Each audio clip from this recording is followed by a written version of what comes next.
no time for this kind of conversation. We had like, in London there was like screening and then a 10-minute Q&A and then another screening. Like we could never talk to anyone properly. So this is very good. Yeah, that's good. Yes, I read that you were at the BFI London Film Festival and Sitges, Film Festival. Sitges is it was the first one. It was beginning of October. I mean, the film just opened. I'm still getting to. You had your world premiere this year. And Sitges is close to Barcelona, and it's the biggest fantasy and horror film festival. Oh, okay. I think in the world, maybe. Right. And it was very interesting. Great. But then we went to London and here, and also in Brazil. We showed it in Rio and Sao Paulo. Right. And I understand this is the Asian premiere. Asian premiere. Right. Yeah. Great. And my first time here. Yeah. I was at the stage Q&A earlier, and yes, I heard that you are here for the first time with your partner, and you had your red carpet last week, I believe. Yeah. In fact, there was no red carpet for me. I wonder why, because actually there were 3 screenings. The first one I was not here yet. I was here for the second one, and today was the third one. So maybe the red carpet was the first one. Oh, okay, yeah, because I heard that the red carpet was before the opening ceremony on the 28th. Oh, okay, yes, the 28th. Yeah, so but I was not here yet. You're not here yet. Oh, okay. But I was, I wasn't told like exactly how it worked, because when the festival informed me that there was going to be 3 screenings, and they suggested like you should be there for the second and third and stay until the end of the festival. And I said, sure, it's my pleasure. Of course, I would love to go for all of it, but yeah, of course. But I'm sure you have busy schedule. Yeah, it was kind of busy. I could have come earlier. I actually wanted, because I would like to see more of Japan outside of Tokyo. But I always think it's good to have a reason to come back, like experience this, but then I don't want to see everything. I want to leave things to do for the next time. Something to look forward to. Right. Oh, good. So how has your Japan experience been so far? Very good. It's hard because, well, I was not in Brazil. The time zone difference is 12 hours. Like now it's 3:25 a.m. in Brazil. But I was not in Brazil. I was in Cape Town. That's 7 hours behind. Oh, okay.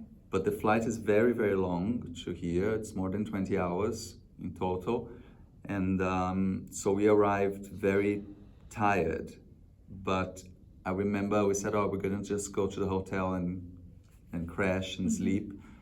But I couldn't, because I was like, oh my God, I'm here. We have to. And then we came here to a welcoming cocktail that was happening here in this building. And we ended up going to bed late because I was so excited. Yeah. And then the second screen of the film, the first one that I went to, was the next morning. And the screening was great. It was sold out. And the Q&A was the best I've had so far. And today was also amazing. Oh, so today was second one? Second Q&A, Oh, you had another one? Yeah, we had one. This was the third screening today of the film. Today? Today, yeah. Oh, okay. I didn't know that. You were there today? I was there today, just like, a few hours ago. Yeah, that was the second Q&A, because we had one on the 2nd of November. The first screening was the 28th. Right. I was not here. Then the second was our first Q&A. The Q&A was amazing. I was like, oh my God, this is so special. And then me and John just walked around this neighborhood and also around the Imperial Palace area, and just to see the city, and it was amazing. Yesterday we left the neighborhood, we went to different neighborhoods in Tokyo, and today we had our third and final screening and Q&A, and tomorrow we plan to watch films because other films or your film? Other films. Other films. Because I always like to go. It's always a challenge, like you go to a festival, and it's a city you don't know and a culture you love, but you don't know up close. But you also want to see other films, so you have to find kind of like a balance. So later today and tomorrow we're gonna try to see some other films in the program. Right. Yeah. Great. Any particular films that you might be interested in? Yes, there is a film that if you let me check something, because I don't want to mispronounce the title.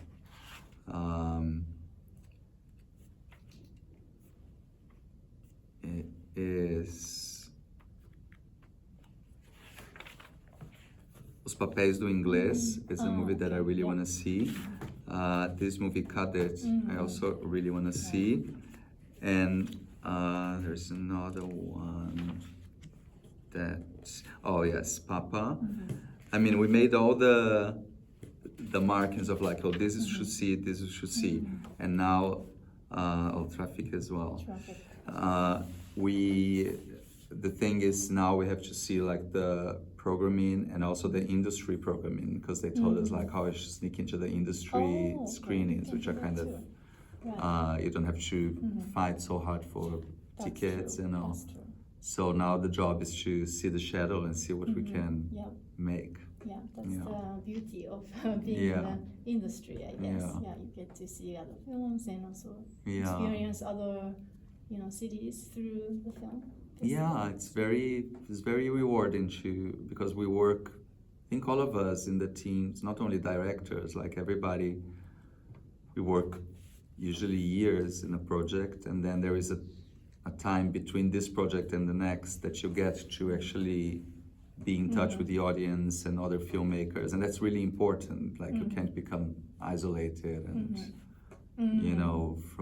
from the world. It's where also you get the time to recharge and to feed from experiences for the next projects. Yeah, you can get inspiration. Yeah, you learn from one and you take to the other, and hopefully you learn all the time until the end of your life. I hope. That's true. Right. And I'm curious, how's the response from the Japanese audience? It's been very good, because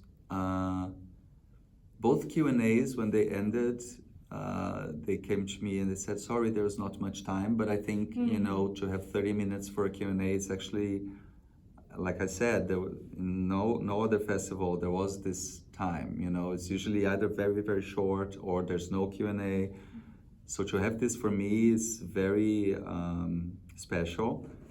And to hear from the people what I'm getting, and not only in the room, but also when we leave and people come to say something outside, is that they are relating to the movie in two ways. Like there is the theme and the heaviness of the themes of the film, of death and loss and end of things, of decadence. It's a very heavy topic. Yeah. There's a relation to that, like what is exactly the apocalypse? Like the apocalypse is not the end of it might be the end of humans, but it's not the end of the existence of all things. So I think people are interacting with that heavy subject, and I think that was important for this film. But I'm also getting reactions to the texture of the film, like to colors, there was a question about one specific shot that I like very much in the film, which is the character of Nete, played by Marjorie Estiano, is having a delirium in abandoned train station. And there is a shot that we track her, and we put the camera actually in a rusty old little cart that was on the train track itself. So we didn't set up a film track for that shot. We just put the camera on the track that was already there, like we were connecting to the location. And then the shot is very shaky because that was the nature of that cart. And I love that when we did that, because I was not looking for a stable shot. I was looking for a really connected to the experience shot. And I got questions about that shot here for the first time. In Brazil or London, people didn't ask me about that. And here they did. So I think people are actually connecting, and I'm very happy. I mean, if I could, I would do a 3-hour Q&A, like I would like to hear more. But what I'm getting is very, very special for me. Like I'm very thankful that I guess came that's here. the perspective that I mean, maybe other people have, like from the visual approach or the role of cinematography, right? Because it's the language, right, as well, and that build up the atmosphere of the film. Because I don't separate much content and form. You know, they're kind of the same thing in my head. I know some people say like, oh, no, content is more important than the form, or the content dictates the form, which I suppose is true in a way. But for me, it's more like an integrated dialogue. One cannot live without the other. The form is never disconnected from the content. Right. It's part of what you're trying to say. The way you shoot, the textures, the material you use, because a film is an object in a way, an immaterial object projected on a screen, but it's still an object with a texture and with a feeling, and that's form, you know, regardless of what it is about. Right. Yeah. I'm curious from your view, like, what's the message that you are trying to convey, like, through this film? I'm not sure if there is a particular message. Or do you leave it think, to the audience? I leave it to the audience in terms of interpretation. But what I did try very, very hard, and not only me, the actors, the crew, the cinematographer, the production designer, we were all very holding hands in this process. Not only because the shooting was very hard, because we were shooting under COVID, with very heavy safety protocols. It was a very intense shooting, like I never had that before in that way. So we were all like, okay, we're in this together, let's take care of ourselves and be healthy and go through the film the best we can. And so I felt I didn't feel lonely, you know, in the shooting process. And I think what we all wanted to establish was there's a very melancholic feeling of doom and of end and of death. And we all lost people recently here in the pandemic. So let's use that pain to connect and let's bring it to the film, because people will relate to that, because people are also feeling, also will have felt, we're not happy all the time, we're not laughing all the time. And I know that this film is by nature very painful and very because it's about death in a way. But by talking about death, you're paradoxically also talking about life. That's what something that makes me love horror films, like since I was a child, is that even though it's bloody and gory and dark sometimes, it is a paradox, because you have, you know, if you have death, you have to have the opposite as well. That's why horror movies always came to me with a sense of fun as well, like, because you know that is I wouldn't say fake, because fake is not a great word, but it's a staging, like it's a staging of death. It's not death real. When we shoot a horror scene, we have a lot of fun, like with the fake blood and with the animals in Bury Your Dead. Some people said, but those animals are too realistic. So I'm certain you killed one of them. We didn't. Those animals are all props. They were made for the film, including the horse. No, you didn't make a. Yes, we made a horse, and there were 3 people inside that horse moving its the legs and making it breathe. And so for us, it was shooting. I know that the effect it has on an audience is different, but making it was actually very stimulating and fun in a way. So I think I don't like the idea of giving out the interpretation of the film, or like, okay, so the movie is telling me this. I'm refraining from doing that, because I think what interested me the most is to see what do you take of this very melancholic and tragic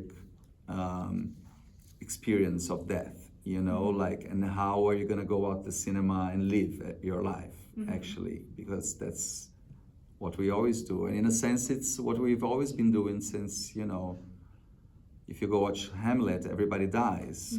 What is it trying to, what's Shakespeare trying to tell you?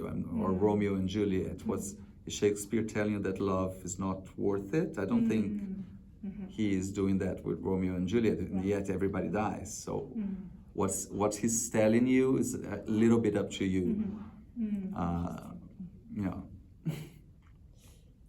So I thought that the film is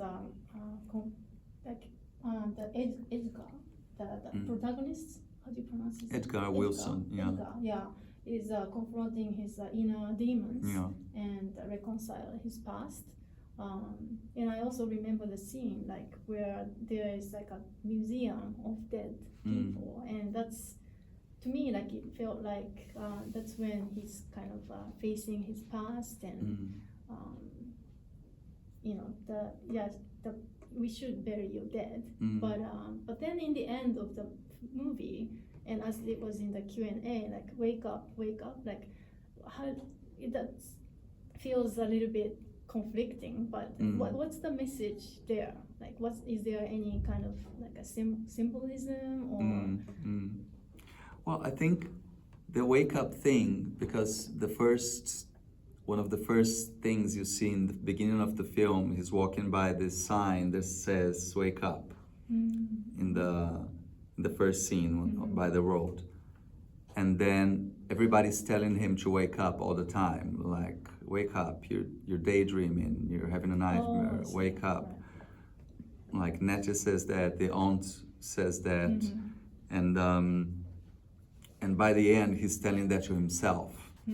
It's like the world around him has become such a nightmare that he has to tell himself to, like, okay, wake up out of this.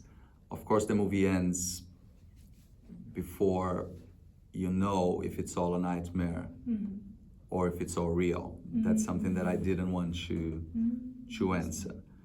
But that being said, that's the biggest frame of the film. But if you go to the other frame, the more inner frame, he is someone who has an extremely violent past, but who is also very bad at communication with other people. The character is like that in the novel as well.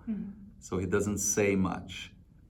But paradoxically, he works with this Tomás, this excommunicated priest who likes to talk a lot and he's addicted to making people confess. Like in Catholicism, like you have to confess. You have to go and have to confess your sins. And Edgar is always like, get away from me, get away from me. But he's also attracted, he also in a way needs to confess. And we staged that, the confession scene is the garage scene, which is like when he finally says to Tomás, yes, I killed people for money in the past. That was one of my jobs. And now I have to kill you because, like you made me say it. But I did this thing that I think it's slightly ironic, which is to make him reproduce the last rites blessing that Tomás gave the dead animals or people, or,